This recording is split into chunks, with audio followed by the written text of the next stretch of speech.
నగరంలోని హోటళ్లలో food safety అధికారులు తనిఖీలు నిర్వహించారు. శిల్పారామం ఎదురుగా ఉన్న పద్మావతి హోటల్లో నాణ్యత లేని ఆహారం అందిస్తున్నట్లు తేలింది. చాలా రోజులుగా నిల్వ ఉంచిన మాంసాన్ని విక్రయించడం, వంటగది అపరిశుభ్రంగా ఉండటాన్ని అధికారులు గమనించారు. తిరుపతికి వస్తున్న భక్తుల ఫిర్యాదుల మేరకు తనిఖీలు చేసినట్లు అధికారులు చెప్పారు. నాణ్యతా ప్రమాణాలు పాటించని హోటళ్లపై క్రిమినల్ కేసులు నమోదు చేస్తామని హెచ్చరించారు.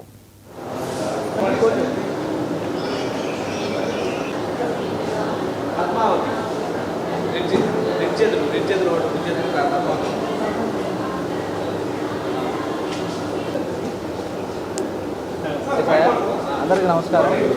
ఈరోజు ఫుడ్ సేఫ్టీ కమిషనర్ గారి ఉత్తర్వుల మేరకు 10 టీములు ఏర్పాటు చేసి తిరుపతి పట్టణంలో స్పెషల్ రైడ్స్ కండక్ట్ చేయడం జరుగుతుంది. ఎందుకంటే ఇది చాలా వరల్డ్ వైడ్ ఇంటర్నేషనల్గా ప్రసిద్ధి చెందిన పట్టణం తిరుపతి పట్టణం. అంటే ప్రతిరోజు ఇక్కడికి సుమారు 50,000 నుంచి 1,00,000 మంది దాకా పిలిగ్రిమ్స్ వస్తున్నారు. వాళ్ళని మనం అతిథులుగా గౌరవించాల్సిన బాధ్యత మన మీద ఉంది. ఆ కారణంగా హోటల్స్ ఎట్లా ఉన్నాయి అనేది మీ అందరికీ తెలుసు.